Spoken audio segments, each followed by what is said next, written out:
Hello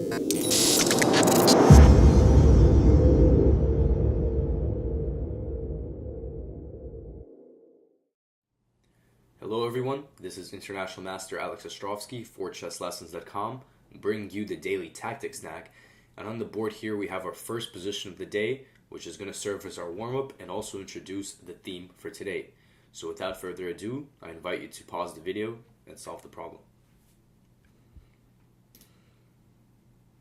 Alright, hopefully many of you have already arrived at the solution, but I'm going to throw out a hint.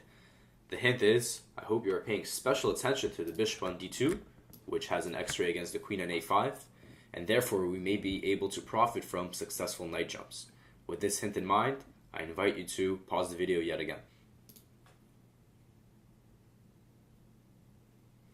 Okay, I believe at this point we should all have a solution, and as I mentioned with the hint, pay special attention to the bishop on d2 here.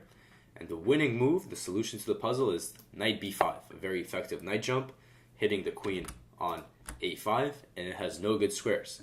The key point is that if the queen retreats, well, anywhere, for example b6, knight d6 will be a decisive blow, taking advantage of the pin on the e-file, and after king d8, the knight will take on f7, and the rook on h8 will drop. Now, my favorite variation here is if black plays the seemingly safe move queen d8, this leads to knight d6 checkmate. Very unusual and very aesthetic checkmate on the board, and this is a version of smothered mate, and that is going to be our theme for the next two positions, smothered mate. Here is our second position of the day, a little bit of a weird position, lots of things hanging on the board, but in the present case it is white to move and win. And I invite you to find the best continuation for white, so please pause your videos now. Okay, as is customary, here comes the hint before the solution. Now, if we pay attention to the positioning of the pieces on the board, we can see that black's pieces are a little bit offside here. He has three pieces that are not contributing towards the fight for the king side. Meanwhile, white, we have this queen, this knight, and even this bishop to an extent, all exerting pressure on the king side. So ideally, we would like to take advantage of the situation by launching a decisive combination where black is least safe. So again, please pause your videos.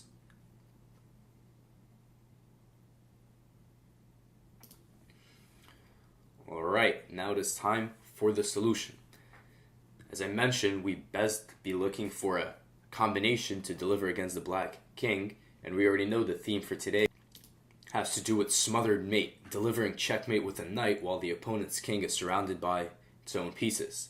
And the beautiful way to do this here is the move queen g8. Fantastic move. The queen simply steps right next to the king, offering itself for free to the rook or the king. Now if rook takes g8, this is easily refuted by knight f7 checkmate, a very standard typical way of delivering smothered mate. But smothered mate is usually delivered by playing queen g8 but not allowing the move king takes g8, which is possible in this case. So the question is, well, how does white continue here? Well, now white is able to show the power of the three minor pieces here, starting with knight e7 double check. Double check is a concept that we have examined in the previous tactics snack, and here it is very effective, very forcing method. Black only has two choices for his king. The move king h8 is easily checkmated by knight f7, a familiar idea, and now the two knights here are working in tandem to take away all the squares from black's king, and he's smothered by his own bishop and pawn. Very unfortunate. So instead, black may try to play king f8 here, a more resilient option, but now white is able to deliver another beautiful checkmate with the knight, another version of the smothered mate, knight to g6 check. Either one does the trick, both of them force pawn takes, and after knight takes g6, another checkmate on the board delivered by the knight, this time assisted by the bishop in order to take away the squares on f7 and g8. But the black king is actually, his escape route is compromised by his own men, the rook on e8 and the bishop on g7. So a beautiful combination worth replaying, starting with the very aesthetic move queen g8, a sacrifice of the queen, expecting king g8, and then following up with another sacrifice of the knight on g6, finishing in a very, very pretty checkmate. We have arrived at our third and final position for today, based on the theme of smothered mate.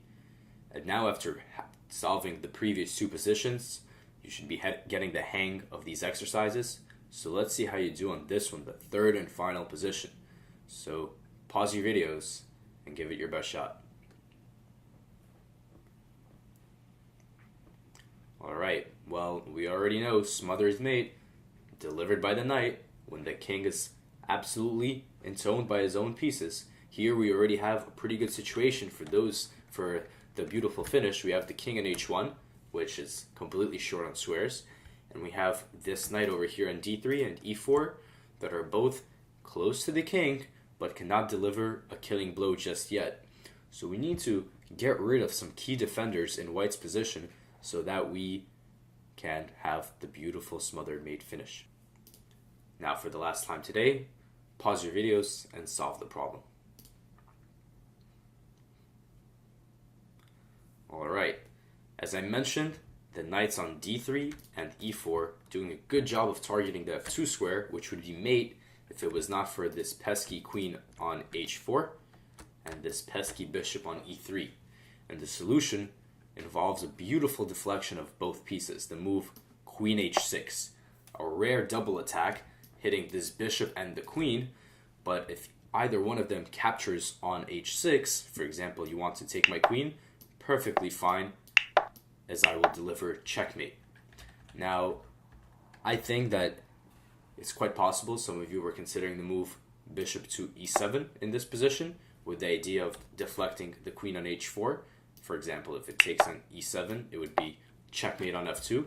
But unfortunately, after bishop e7, white has the resource bishop takes d3, getting rid of the key knight and counterbalancing the attack on h4 with an attack on a6.